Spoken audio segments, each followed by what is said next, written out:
구독하기. 결혼 전제로 사귀는 사이라 여기에 올려봅니다.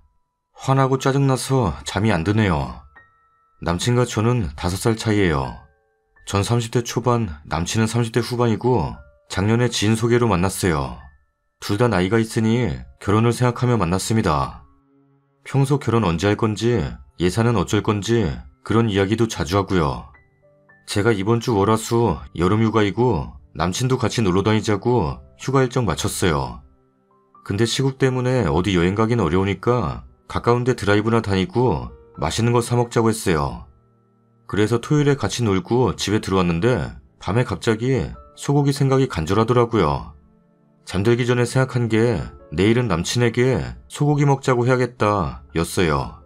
그리고 오늘 낮에 만나서 그 이야기를 했죠. 남친이 좋다고 어디로 갈까 하길래 마침 3달 전에 오픈한 친척의 가게가 생각났어요. 촌수가 좀 먼 친척인데 시국 때문에 고민하다가 이미 비용 들어간 게 많아 어쩔 수 없이 오픈했고, 오픈했을 때 인사차 다른 친척들과 5명이 가서 먹었거든요.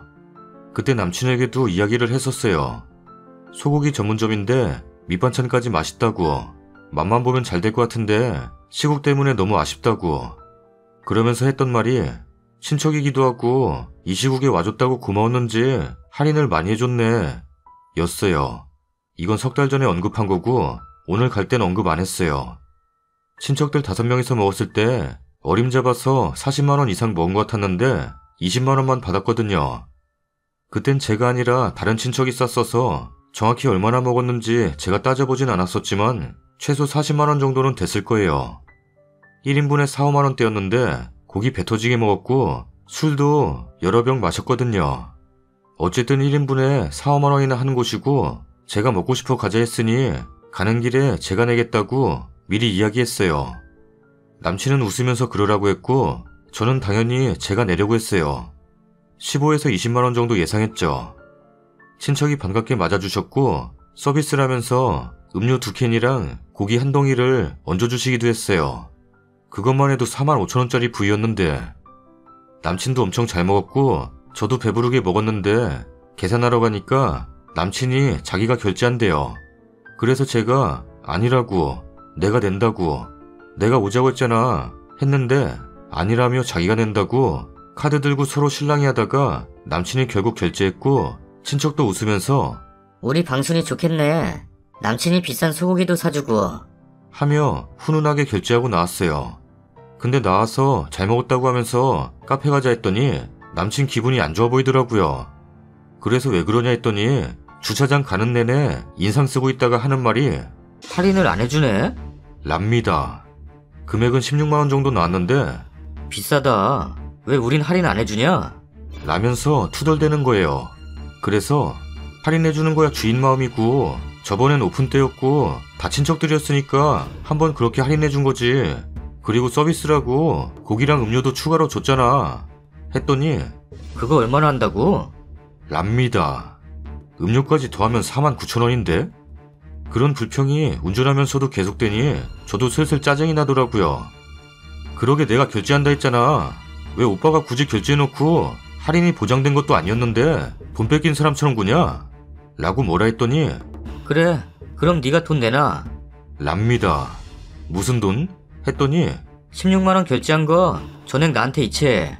랍니다. 기가 막혀서 저도 화가 나서 말이 세게 나갔어요. 이럴 거면 뭐하러 돈 내겠다고 나댔냐? 그럼 네 친척 보는 앞에서 내가 너한테 얻어먹냐? 네가 알아서 네 카드 나한테 찔러주든 얼른 이체해주든 하면 얼마나 좋냐? 너는 참 센스가 없다. 라면서 저보고 막 뭐라 하면서 차를 세우더니 차에서 내려서 지 혼자 한숨 푹푹 쉬면서 열받은 거 알아달라고 생쇼를 하더라고요. 에휴, 내 16만원. 16만원이면 국밥이 몇 그릇인데?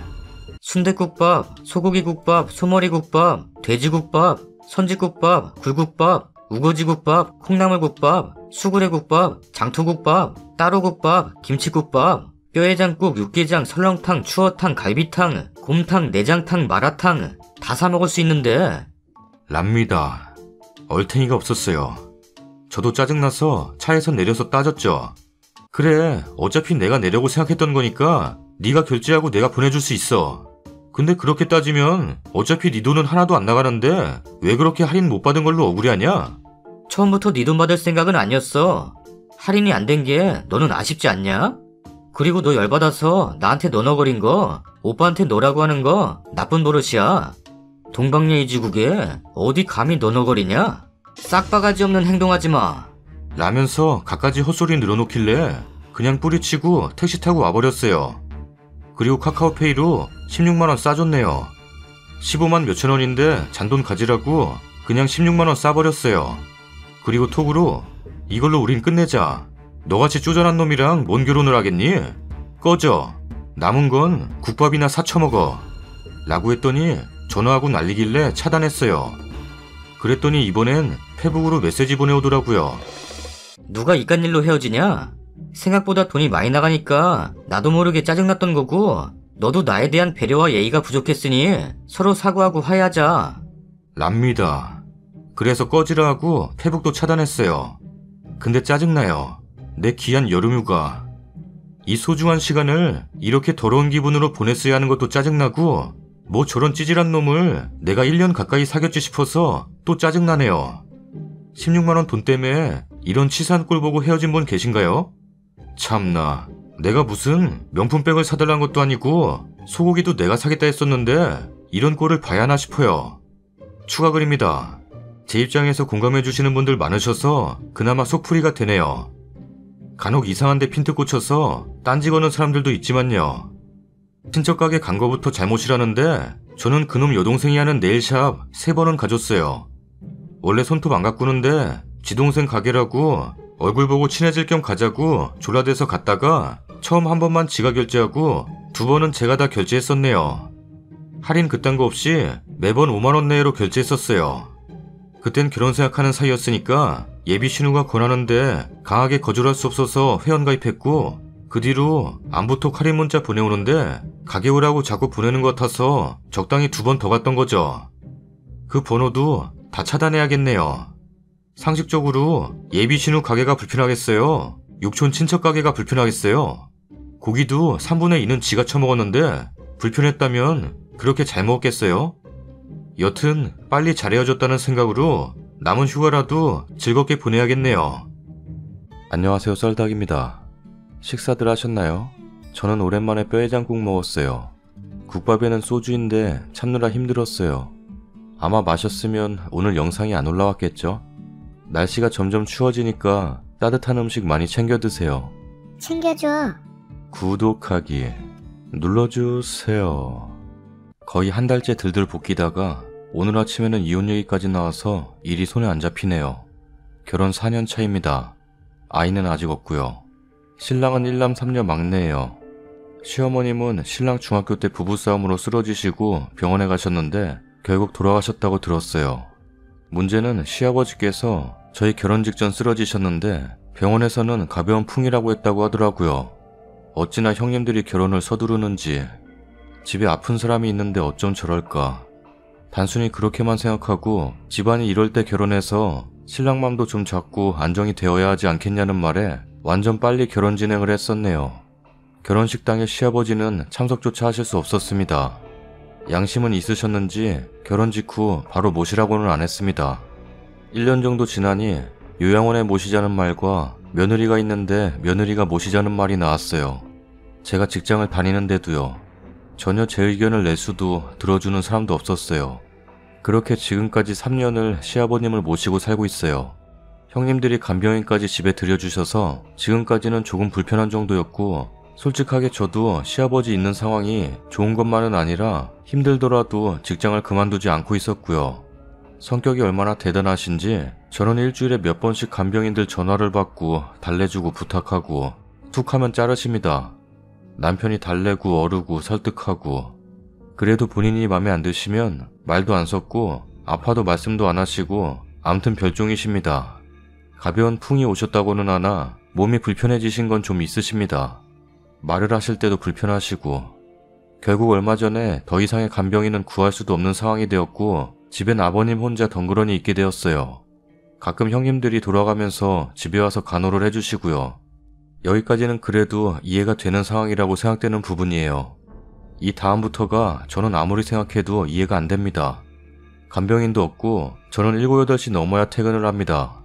신랑도 그때 하고요. 형님들은 그때쯤 집에 가시고 병도 병인지라 용병 가리는 게 쉽지 않으신지 아버님한테 냄새가 좀 많이 나더라고요. 형님이 집에 가시면서 저보고 목욕을 시켜달라고 그러고 가셨습니다. 목욕을. 정말 어안이 벙벙했습니다. 결혼 4년 차, 제 나이 28.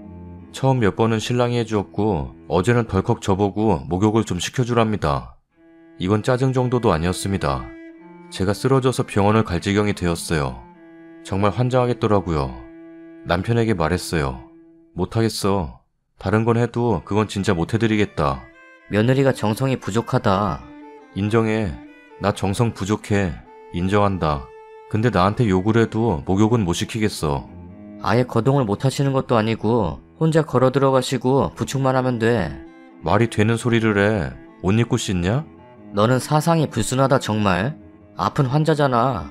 난 못해. 무슨 일이 있어도 난 못해. 그랬더니 오늘 아침에 진지하게 이혼을 생각하겠다고 통보하더군요. 심지어 그 말을 형님들 있는 데서 했어요. 전화, 문자, 톡 아무것도 안 옵니다. 4년 동안 제가 잘해드린 부분은 없었지만 큰 소리 안 나게 덤덤하게 받아들일 것들은 받아들이면서 생활을 해왔다고 생각했는데 신랑은 제가 아버님께 정성을 다하지 않는다고 불만이었더라고요. 막말로 제가 친정에서도 애교짓 없는 딸이며 퇴근하고 들어와서 우리 엄마 아빠 어깨 한번 발 한번 주무르지 않았던 딸인데 시댁에서는 그런 걸 했어야 했나 봅니다. 참나. 쟤 이상하네 정말. 생각이 더럽고 불순하다. 무슨 생각을 하길래 시아버지 목욕 도와주시는 걸로 그렇게 난리냐? 별별 욕을 다 듣고 오늘 나오는데 정말 4년 내내 임신이 안 되는 거면 저도 나름 스트레스가 만만치 않았다는 건데. 편하게 잘 지내다가 간병인 없으니까 저러네. 처음부터 간병인이 없었으면 벌써 짐 싸들고 나갔으래야. 라는 말도 듣고 참. 제가 다른 걸 안 하겠다는 것도 아니고 제가 정말 생각이 더러운 사람이라 거부감이 드는 겁니까? 이건 도저히 친정에도 부끄러워서 말을 못하겠습니다. 댓글입니다. 병구 같은 남편놈. 처음부터 지아버지 간병인 구할 생각으로 결혼했구만. 그냥 애 없을 때 손 털고 나오는 게 나을 듯요. 고마움도 모르는 집구석에서 뭘 바래요. 애 없는 게 천운이다. 우리 외할아버지 돌아가시기 전 편찮으실 때 외삼촌들이 꼬박꼬박 당번 정해서 목욕시켜드렸어요. 안 모시고 사는 외삼촌은 정해진 날 일부러 일찍 퇴근하고 가서 하셨어요. 가끔 사정 있다고 며칠 미루거나 늦게 오거나 하면 외할아버지가 미안해할까봐 또 귀찮은 일 자식들이 의무적으로 한다는 느낌 받으실까봐요. 우리 아빠랑 이모부도 외할아버지 뵈러 가시면 하시고요. 우리 엄마나 이모가 사실 처음에 몇 번 시켜드린 적이 있는데 마음이 너무 아팠다고 나이 들고 병 들었다고 마치 무성의 존재인 것처럼 부끄러운 부분까지 딸 자식에게 보이고 여기저기 닦일 때 본인은 얼마나 씁쓸하겠냐고 또 딸이라도 그렇게 목욕시켜드리는 게 많이 어렵고 불편했다고 그래서 아들이랑 사위들이 목욕시켜드리고 엄마 이모는 일절 다른 병구함만 했어요. 당연히 며느리인 외숙모들에게는 안 시켰죠. 님 이상한 거 아니에요. 생각이 더럽다, 불순하다 그딴 소리하는 집구석이 무식한 집구석이네요. 몇 번 하고서 님한테 시키는 남편분이 더럽고 불순하네요. 회사 일 바쁘죠. 피곤한 날도 있고 이런저런 사정 생길 수 있죠. 근데 우리 외삼촌들, 아빠, 이모부 다 엄청 바쁘고 살기 힘들어도 그런 부분 일정 정도 희생하고 정한 날짜마다 천금같이 가서 목욕시켜드렸어요. 어쩌다 한 번도 아내나 여동생에게 안 맡겼어요. 핑계대지 말고 변명하지 말고 님 남편 보고 하라고 하세요. 이혼? 아이고 겁나 죽겠네. 우리 외삼촌들 옛날 분들이지만 코웃음 치면서 님 신랑 찌질하다 하겠네요. 지가 할목 안 하고서 지금 지 아버지 앞에 낯짝 쳐들고 다닐 생각이 드냐고. 정성이 부족하다니 지금 누구한테 정성을 운운하고 있어. 자식인 지가 부족한데. 남편님 혹시 이거 읽으시면 보세요. 몇 마디 하자면 처음 몇 번은 신랑 본인이 했다가 아내분에게 시켰다는 걸 보니 아버지 목욕 스스로도 많이 힘들었나 보네요. 엄연한 핏줄의 남자인 자신도 힘든데 나이도 어리고 성별도 다른 아내는 당연히 더 힘들지 않을까요? 지금까지 생활을 돌아보세요. 가정에서 나는 무엇을 했나? 아버지 병간호에 대해서 나는 무엇을 했나? 스스로 자식으로서의 도리는 다 했다고 생각하십니까? 누나 셋의 아들 하나, 어떻게 살아왔는지 눈에 훤히 보인다고 하면 너무 오바인가요? 누나 셋이 아버지 병간호해주는 거 너무 안쓰럽고 고마워요. 그동안 자라면서 누나들 도움 너무 많이 받고 보살핌 속에 컸는데 아직도 도와주네요. 누나들이. 그런데 아내는 누나들만큼 안 해줘요. 서운하죠? 나랑 똑같이 출근하고 퇴근해서 아내가 벌어오는 돈도 나보다 더 쉽게 일해서 벌어오는 돈이라고 생각하고 있지 않나요? 그깟 몇 푼이라고 말이죠. 남편님이 생각하는 며느리 도리란 무엇인가요? 말하지 않아도 내 아버지 가랑이 사이까지 닦아줄 준비를 하고 있는 거? 피곤해도 항상 웃으면서 남편과 아버지에게 맛난 밥을 대접해주고 살펴주는 거? 누나들이 더 이상 힘들지 않게 본인이 나서서 집안 대소사를 치러주는 거? 그렇다면 남편님이 생각하는 남편의 도리는 무언가요? 단순히 돈만 벌어오면 끝인 건가요? 그보다 앞서 자식으로서의 도리는 무엇인가요? 누님들이 기꺼이 아버지를 봉양하는 것은 자식으로서의 도리죠.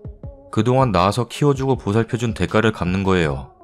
님도 그 의무에서 벗어날 수 없어요. 자식으로서 당연합니다. 하지만 아내분은 아니에요. 왜 아내에게 님도 잘 못하는 자식으로서의 의무를 강요하나요? 그건 바로 님이 하기 싫은 일을 덮어씌우는 이기적인 처사일 뿐이에요. 전통적인 사상에 입각해 남편은 하늘, 아내는 땅이라고 하죠. 하늘이 맑아야 땅에 곡식이 잘 자라는 게 자연의 이치이듯이 남편이 스스로 자리를 잡고 술술하면 아내도 따라가는 게 가정의 이치입니다. 아내는 나의 아내이지 내 누나의 남편이 아니고 우리 가족 혈연의 딸이 아닙니다. 내가 먼저 부모에게 잘하고 가정에 충실하면 어느 양심 없는 아내가 그 의를 저버릴까요? 여기 아내분은 마음이 굳어가는 것 같습니다. 가정의 아내가 사라지면 아내 몫의 일을 누가 하게 될까요? 하지만 그것이 두려워서 아내를 잡지 마십시오. 비겁한 마음으로 사람을 대하면 결국 부메랑이 돌아오게 되어 있습니다. 자식으로 남편으로서 내가 먼저 누이와 아내보다 나서서 할 수 있는 일을 마음속에 확실히 찾아두고 아내를 불러 들려주고 행동으로 보여주십시오. 나부터 한다는 마음가짐이 님 가정의 변화의 시작이 될 것입니다. 추가 글입니다. 와, 이렇게 많은 분들이 제 이야기를 들어주실지는 몰랐어요. 뭐라고 말을 드려야 할지. 오늘 아내 12시가 넘었으니 어제겠네요. 어제 아침부터 그렇게 나와서 저도 마음이 안 좋았어요. 저도 따로 신랑한테 전화 안 하고 그냥 친정으로 왔어요. 엄마한테는 그냥 보고 싶어서 왔다고 그러고 저희 부모님 애기 때문에 속상해서 왔는 것 같다 하시는 것 같아서 더 이상 말 안 했어요. 아까 9시 조금 넘어서 집에 왔는데 전화가 왔더라고요. 아침에 저한테 이혼 얘기 꺼냈던 그 사람이 아니고 예전에 내 착한 남편 같은 목소리. 제가 아까 글 쓰고 남편 메신저에 보내고 더 이상 말 안 했거든요. 본인도 무슨 생각을 했겠죠. 방금은 계속 오해라고 말을 하는데 저는 어디까지가 오해인지 모르겠어요. 365일 거실에 계시는 시아버지가 저는 어려웠어요. 365일 제가 힘들다고 미리미리 형님들이 알아서 찾아와 주셨지만 가시고 난 뒤 저녁 때 돌봐드리는 것도 일을 하고 있는 저한테는 너무 힘들었어요. 정말 아이도 너무 가지고 싶었어요. 그 상황에서 제가 어떻게 임신이 되겠어요. 어떻게. 나한테 뭐라는 분들은 없었죠. 오히려 임신이 안 되니 다행이다라고 생각할지도 모르죠. 형님들 정말 잘해주셨어요. 힘들까봐 간병인 3년. 그거 쉬운 거 아닌 거 알아요. 이런저런 일들 생기고 안 좋은 소리 오가니 내가 뭐하러 처음부터 싫다는 소리 안 했을까 싶네요. 오빠, 힘들다 사는 게. 하루 종일 생각했어. 이 일들을. 붙잡고 얘기를 해볼까 생각도 했지. 우린 결혼하고 너무 대화가 없었으니 쌓인 것들이 적지는 않을 거라 나도 알아. 3년. 내가 한 게 뭐냐고 하는 오빠를 오늘 보고 있자니 그냥 말도 하기 싫고 숨 쉬는 것도 싫어졌었어. 24살에 오빠 하나 보고 시집가서 25살 때부터 집에서 시아버님을 모셨지. 그때부터 우리 집은 내가 살 곳이 아니었던 것 같아. 내 공간은 어디에도 없었고. 목욕? 그래, 미친 듯 해드릴 수도 있었어. 오빠가 말했듯이 씻겨드리는 게 아니라 부축해서 데리고 들어가기만 해달라는 거니깐. 그 말을 오늘 아침 나에게 이혼 얘기 꺼내기 전에 했으면, 그렇게 설명이라도 해줬으면 내 지난 4년을 이렇게 되돌아보게 되진 않았을지도 모르겠다. 난 오늘 하루만 생각해도 이렇게 치가 떨리는데 평생을 산 뒤 뒤돌아봤을 때 과연 행복하다고 생각할 수 있을까? 이봐, 착한 아들, 착한 동생, 나쁜 며느리 때문에 고생 많았어. 확실히 말보단 글이 좋네. 쓰는 동안에도 맘 정리가 이렇게 명확하게 된다. 단순히 내가 서운해서 그런다고 치부하지 말아줘. 한 번 사는 인생 4년을 그렇게 바쳤어. 다음 생에는 조금 나쁜 아들을 만나고 싶다. 후기입니다. 글을 쓰고 신랑과 많은 얘기를 했네요. 결혼 4년 차. 4년 동안 대한 것보다 집 나오고 오늘까지 얘기한 것들이 더 많게 느껴졌네요. 저만 지친 것이 아니라 모두가 지쳤었나 봅니다. 신랑은 신랑 입장에서 더욱 악화돼가는 아버지를 보고 있자니 마음이 아팠겠죠. 제가 공부를 열심히 했던 사람은 아니지만 대학 다닐 때 교양 과목으로 들었던 심리학 수업에서 교수님이 이런 말을 해주셨습니다. 진정한 효도는 내가 부모를 불쌍히 여길 때 진정한 효도를 할 수 있다고. 쓰러지고 약해진 부모를 보니 신랑이 그러했는가 봅니다. 저도 하루하루, 어쩔 때는 하루 걸러 하루, 거실에서 쓸쓸하게 늙어가는 아버님을 보면 불쌍하다 생각한 적도 많으니깐요. 하지만 한 번 터진 입에서 나온 말이 주워 담기 쉽지는 않네요. 이혼 얘기와 더불어 형님들의 악담까지. 형님들, 그래도 아버님이 기대실 곳은 아들이라고 아들집에 놔두셨지만 자식인지라 거의 매일을 들리시고 돌봐드리곤 했어요. 주말을 빼곤 거의 와주셨던 것 같아요. 혹시나 아버님이 더러우면 내가 싫어할까봐, 혹시나 아버님이 짜증을 내면 내가 미워할까봐 참 많이 도와주셨어요. 알아요, 그건. 저는 다르겠나요? 저도 같은 마음으로 모셨었는데 그래도 왠지 서로의 속마음을 알아버린 기분이랄까요? 너무 껄끄러워지고 망가졌네요. 저희는 당분간 별거라는 걸 하기로 했습니다. 누구의 의견도 아닌 순수하게 저희 부부가 결정했어요. 별거한 이유에 대해서는 저희 친정부모님께 정확하게 사실대로 말하겠다고 얘기되었고요. 제가 너무 속상한 거는요, 이렇게 한번 막말이 터지니 더욱 막말을 하신다는 거였습니다. 간병인이 있어서 편했던 건 사실입니다. 그렇다 한들 벌써 짐 싸서 도망갈 막내는 아니에요. 이혼하면 저만 손해라는 말도 들리고, 애는 제가 안 가져놓고 누구 핑계냐고 하시고, 직장 다니면서 집안 행사에 돈 한 번 낸 적이 없다고 뭐라. 처음 입 여는 게 힘들었을 뿐 정말 다신 안 볼 사람들처럼 그렇게 하시니 신랑 하나만 보고 들어가긴 저도 용기가 안 나네요. 별거 다음엔 이혼이 될까요? 저도 처음 하루만 입을 뒤집어 쓰고 울었던 것 같아요. 욕먹고 나니 눈물도 안 나고 너무 화가 나서 딱 한마디 했어요. 저는 아직 젊어요, 형님. 벌써 후기랄 것도 없지만 사실 이곳에 글을 올리고 따로 신랑이랑 더러운 고성에 오가지 않아서 제일 좋았던 것 같아요. 이렇게 후기로 마무리할게요. 별거우 신랑이 나에게도 착한 신랑이 되길 바랍니다. 안 된다 해도 미련 두지 않으려고 합니다. 댓글입니다. 간병인을 뒀던 형님들이 집에 와서 아버님을 돌봐드렸던 간에 4년 동안 모시고 살아온 사람은 님이세요. 어느 누가 님한테 못했다고 말 못할 거예요. 그렇게 잘났으면 자기네들이 모시고 일주일이든 한 달이든 살아보던지 왜 님한테 그런데요? 자기 아버지 목욕 하나 못 시켜서 며느리한테 시킨답니까? 입장 바꿔서 그 사람들은 시아버지 목욕시켜줄 수 있답니까? 나라면 오히려 내 아버지 아들 손에 맡기지 며느리 손에 못 맡기겠네요. 그게 정상입니다. 님 말대로 젊으시잖아요. 얼마든지 새 출발할 수 있는 나이입니다. 더 이상 그런 사람들의 말에 상처받지 마셨으면 좋겠습니다. 그리고 남편분, 욕을 한 바가지 하고 싶지만 어차피 그전 글에서 욕은 많이 드셨을 테니 4년 동안 정말 할 만큼 잘하셨어요. 더 이상 그런 이상한 사람들과 엮이지 마시고 새 출발하시길 바랄게요. 힘내세요. 아이가 없는 건 아마도 글쓰님이 너무 착하게 살아서 하늘에서 주신 상인 듯해요. 사랑해서 결혼하는 거지 간병인을 구하려고 결혼했나? 요즘 누가 간병인 노릇하면서 시부모 모시나요? 요즘 건강보험에 진단받으면 돈 얼마 안 주고 시설에 모실 수 있는데 글쓰신님 종노릇하려고 결혼하셨네요. 그동안 그 집에서 일한 거 모두 청구하셔서 위자료 받으시길. 막말하는 시누이들 댁들 시아버지 중풍 걸려서 똑같은 거 당해보길 간절히 빌어드릴게요. 형님들 뭐지? 그게 그렇게 쉽게 이야기할 수 있는 거였으면 자기들이 모시던가. 아무리 자주 들렀어도 남의 집에 잠깐 뭐 해주러 가는 거랑 자기 집에 아픈 사람이 있는 거랑은 확실히 다를 텐데 뭐 하는 거지? 뭐 자기들 동생 생각은 아예 안 하나? 자기들이 그렇게 말하고 나면 동생 부부 사이가 껄끄러워질 거라는 생각은 못 하나? 아 진짜 이해 안 되네. 이혼하세요. 왜 님이 손해라고 생각하시죠? 아직 젊어요. 수발 들어주는 사람이라고밖에 생각 안 하고 4년 동안 아기가 왜 안 생겼는지 모르는 사람들인데 이혼하고 수발 들어줄 사람 없으면 고생하는 건 지들이겠죠. 지들도 자기 아버지 목욕 못 시키고 수발 못 들어서 님네 집에 둔 거겠죠. 딸들이 못하는데 어떻게 며느리가 그 짓을 하겠어요. 멀쩡한 시부모여도 같이 살기 싫어하는 판에 이혼하시고 새 인생 시작하세요. 다음 사연입니다. 안녕하세요. 저는 20대 후반 결혼 2년차 주부입니다. 너무 화가 나고 마땅히 말할 곳이 없어서 글 올리네요. 흥분해서 쓰는 글이라 옷 하나 띄어쓰기 양해 부탁드려요. 저희는 시부모님 댁하고 10분 거리에 살고 있어요. 가까워서 그런지 시어머니께서 일주일 3번 정도씩 말씀도 안 하시고 오십니다. 저는 가정주부라 대부분의 시간을 집에서 보내요. 아이는 아직 없고요. 5살 많은 남편은 자영업을 하고 있어서 주로 오후 늦게 나가서 새벽에 들어옵니다.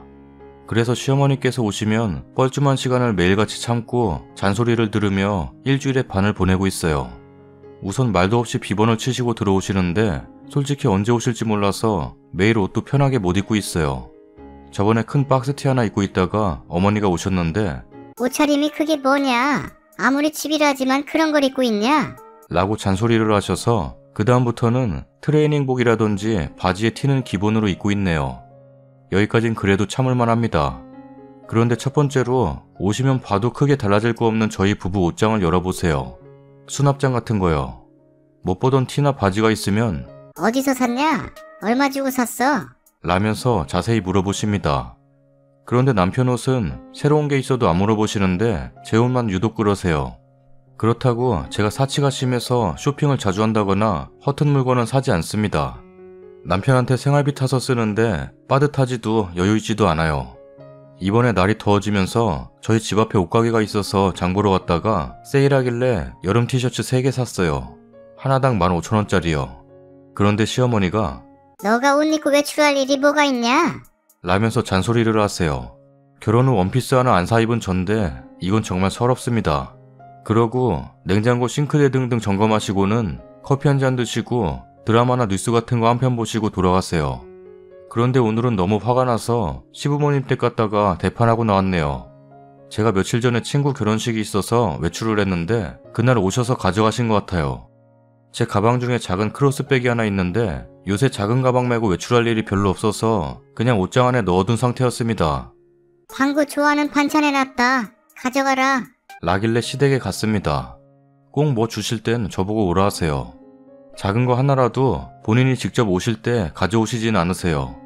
도착하자마자 너무 더워서 물 한 모금 부엌에 가서 마셨는데 그때 시누이가 방에서 외출하려는지 나오더라고요. 그래서 인사하고 봤는데 제 가방을 메고 있는 겁니다. 아가씨 가방 어디서 나셨어요? 이거 엄마가 갖다 줬는데? 라는 겁니다. 저보다 1살 많은 시누이는 평소에 저한테 반말 존댓말을 섞어서 써요. 그래서 제가 어머니를 쳐다보니까 어머니가 딴청을 피우시면서 너네 집에 갔을 때 너 그거 안 메고 맨날 처박아 두길래 가져왔다. 랍니다. 그 말을 듣고 평소에도 어머님한테 섭섭한 게 많던 저였는데 여태 참다 터졌어요. 아니 왜 제 가방을 묻지도 않고 마음대로 가져가세요? 라고 하니까 갑자기 높은 언성으로 어디서 시어머니한테 눈을 부릅뜨냐? 라면서 역정을 내시는 거예요. 그래서 제가 아니 가방을 가져가실 거면 저한테 미리 물어봐야 하는 거 아니에요? 라고 했더니 옆에 있던 시누이가 지금 우리 엄마한테 소리 지르는 거냐? 이깟 가방 몇 푼이나 한다고 그래? 라면서 가방을 내려놓더니 안에 있는 물건을 쏟아내고 바닥에 던졌습니다. 너무 서럽고 기가 차서 눈물이 차올라서 가방을 집어들고 나오는데 뒤에서 시어머니가 뭐라 소리치시네요. 반찬 가져가. 그 와중에 반찬 가져가라 하신 것 같았어요. 보세 가방 가지고 별 쇼를 다 하네. 라고 시누이가 하는 말을 똑똑히 들었습니다. 지금 너무 분하고 서러워서 눈물이 자꾸 나는데 남편한테 전화해도 영업 준비하느라 못 받는 것 같아요. 진짜 어떡하면 좋죠? 너무 서러운데 이거 이대로 넘어가도 되는 걸까요? 남편한테는 어떻게 말해야 되는 건가요? 댓글입니다. 말 좀 하고 삽시다. 싫으면 싫다 말하고 사면 안 되나요? 말을 못하면 티라도 좀 내시지. 보세 가방이기에 그 정도 한 줄 알라고 해요. 명품이었으면 발광의 끝을 보셨을 거라고. 보세고 나발이고 시어머니는 손버릇이 더럽고 신우는 소갈머리가 더럽네. 매일 시험니 오시기 전에 먼저 시가 가서 뭐 먹을 만한 거 냉장고에서 다 꺼내오고 소고기라도 있을 시엔 몽땅 쓸어오며 신우 물건 다 집어오시고 하다못해 샴푸, 치약, 비누 등 마트 가는 심정으로 다 다녀오시길 추천드리고 싶네요. 눈에는 눈. 바보예요? 비번 바꿔요.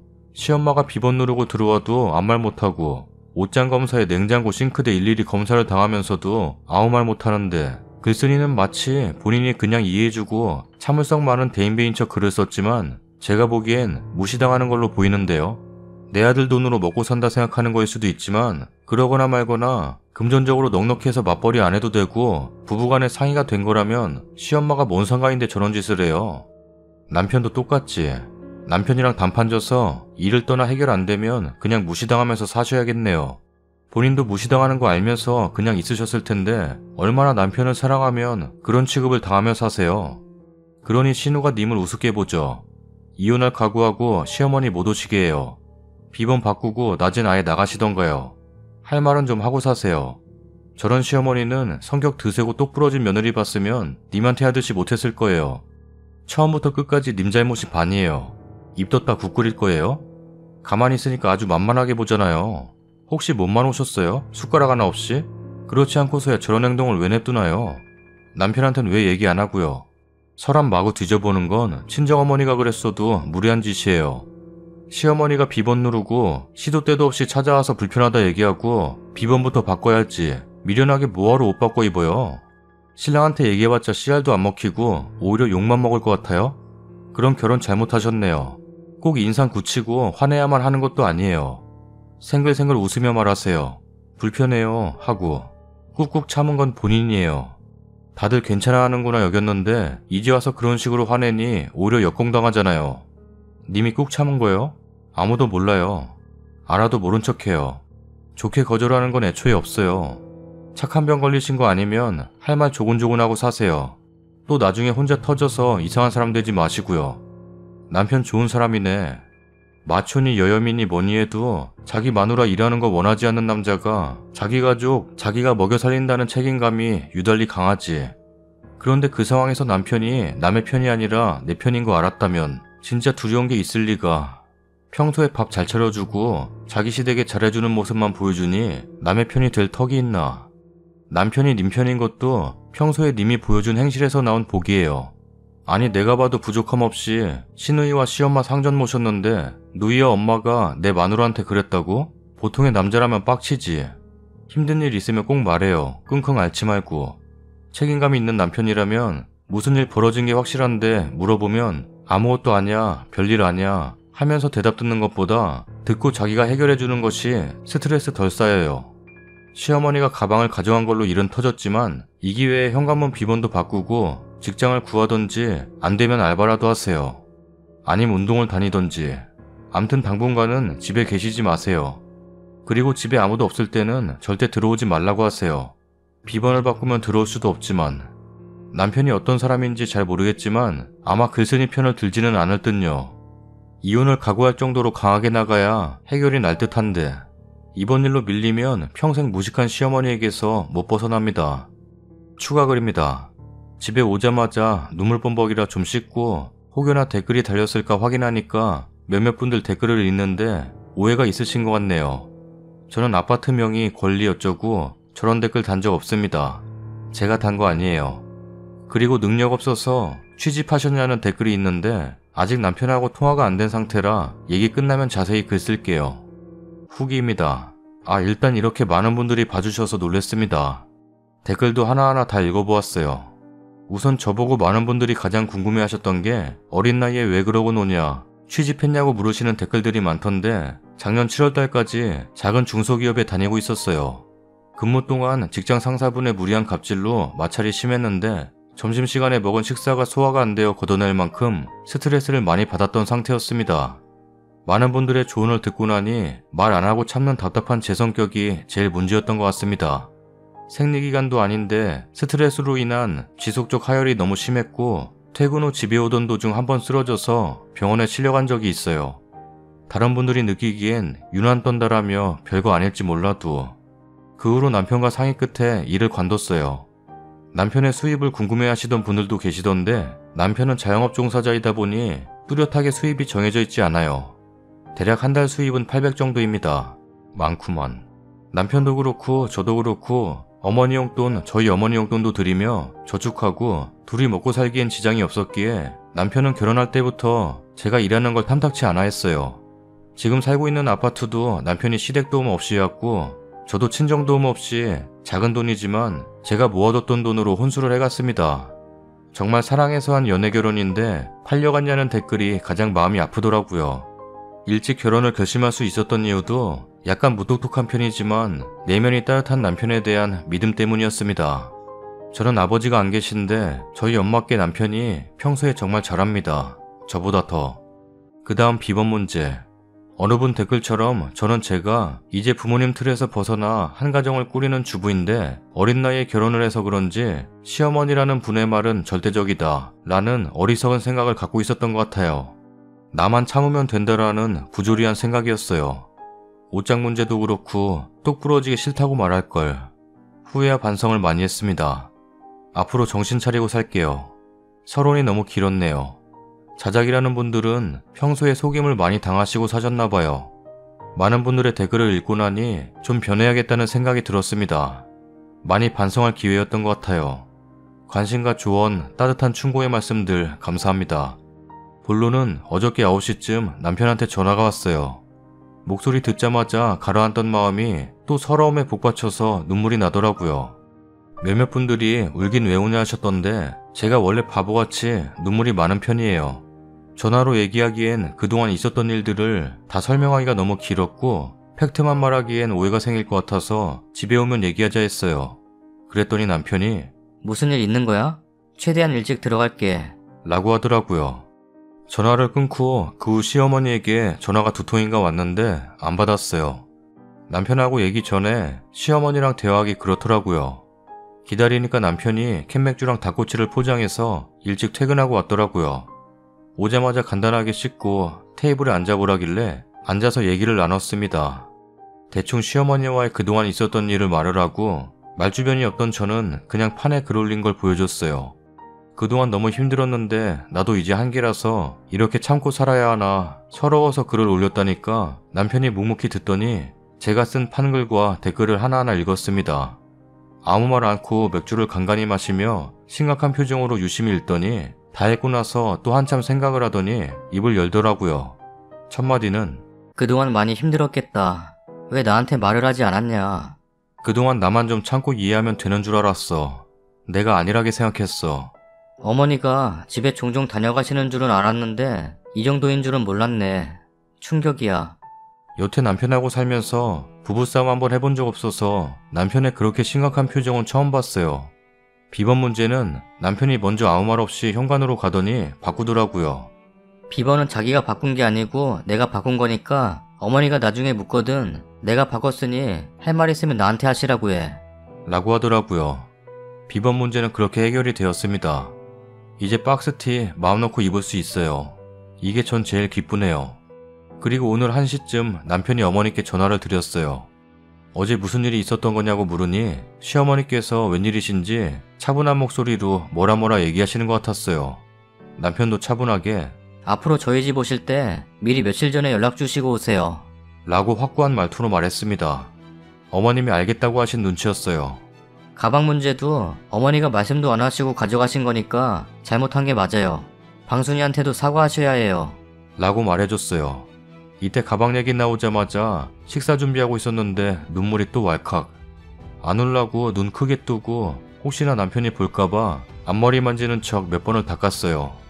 그렇게 어머님 전화를 끊고 남편은 바로 신우이한테 전화를 했어요. 이건 저도 생각지 못했던 일이었어요. 신우이랑 통화할 땐 신우이가 좀 대들었는지 남편의 언성이 좀 높아졌어요. 네가 어디서 윗사람한테 가방을 던지고 욕을 해? 방순이가 네 친구야? 예전부터 거슬렸는데 난 너가 방순이 가족처럼 생각해서 친근하게 대하려고 그런 줄 알았어.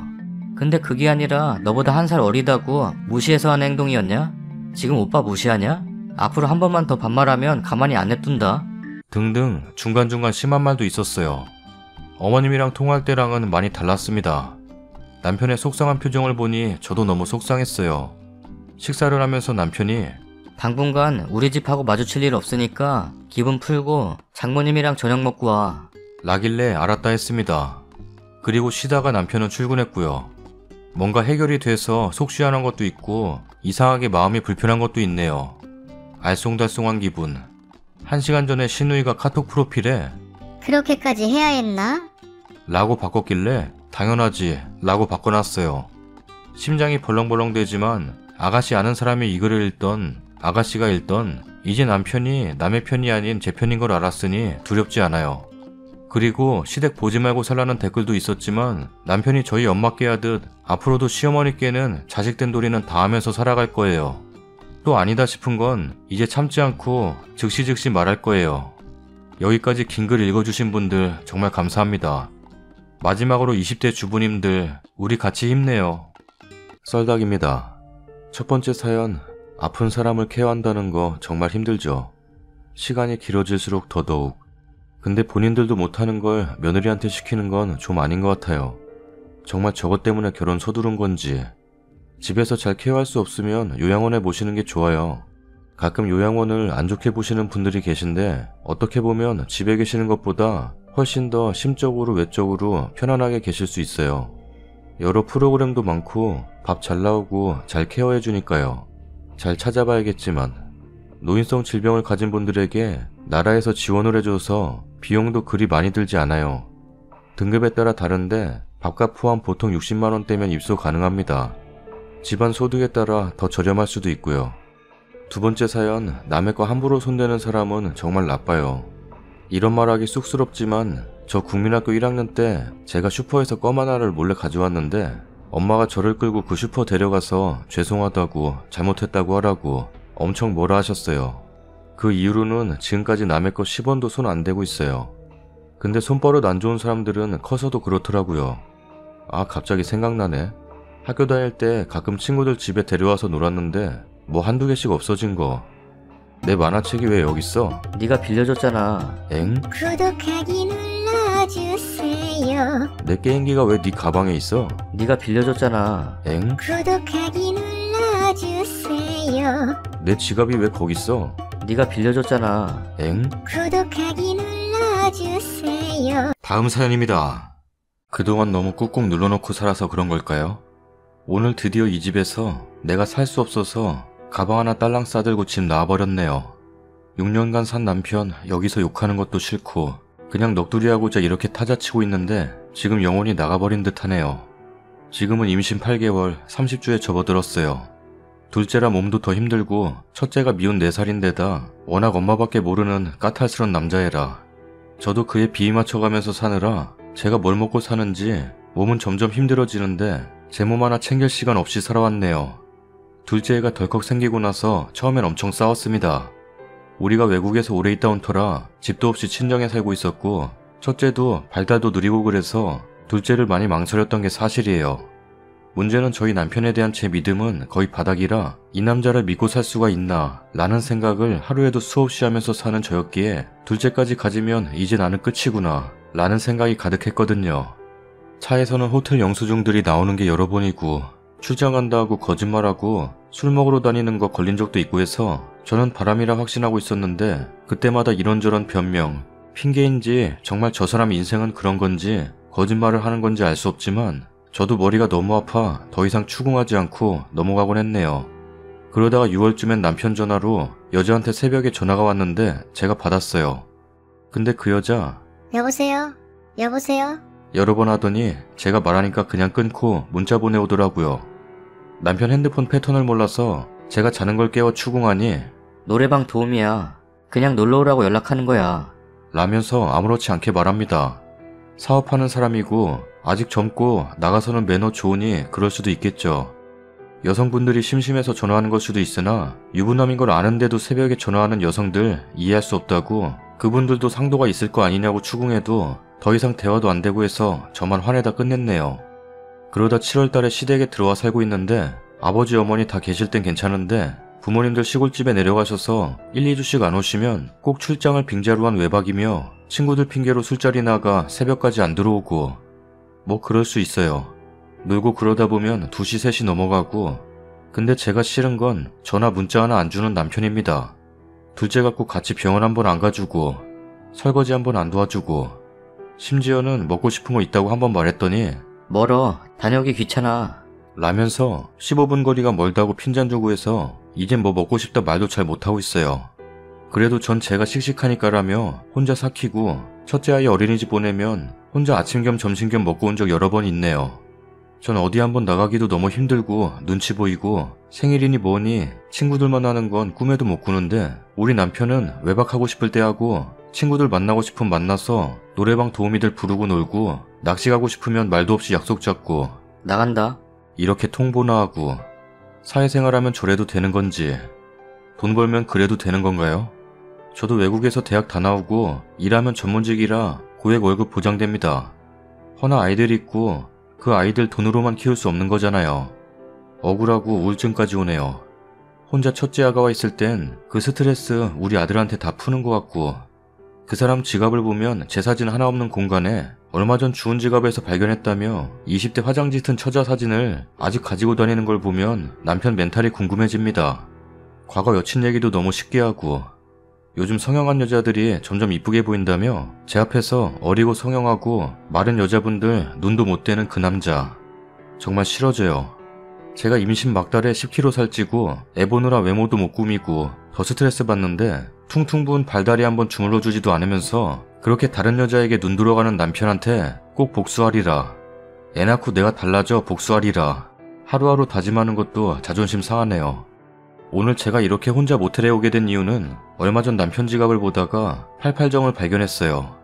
그거에 대해선 물어보지도 않았죠. 임신하고선 3개월 이후로는 서로 잠자리를 안 하고 있어서 뭐 어디 친구한테서 얻었나 보다 했어요. 근데 어제 출장 간다고 나갔는데 저녁에 술 먹으면 음주운전 힘드니까 차에서 두어 시간 자고 새벽 3시쯤 오겠다고 어제 오후에 전화를 하더라고요.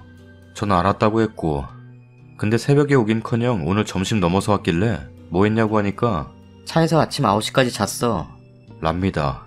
차에서 아침까지 자기가 쉬운 건지 저녁 술자리도 9시쯤 끝났다면서 그럼 그렇게 많이 마신 정도도 아닌데 그 불필요한 데서 아침까지 잤다는 게 지갑에 88정 몰래 확인해봤는데 없더군요. 깨끗하게 영수증 하나 없더군요. 그거에 대해 물어보니 딴 데다 넣어놨다고. 그 약은 그렇다 치고 오후 다 돼서 올 때까지 전화 한 번 문자 한 번 없는 게 정상인 건지 보통 외박하게 되면 새벽에 잠시 깨서 여보 미안한데 라며 문자 하나 정도 보내주는 게 그렇게 지키기 어려운 매너인 건지 난 그 사람 앞에서 무슨 존재인지 모르겠어요. 너무 무시당하는 것 같고 다들 다정하게 잘 사는 것 같은데 저만 이렇게 사는 것 같아요. 다정한 말 한마디가 그립고 손길이 그리워요. 울 데가 없어 이렇게 혼자 모텔에서 엉엉 울고 있는 제가 너무 불쌍해요. 댓글입니다.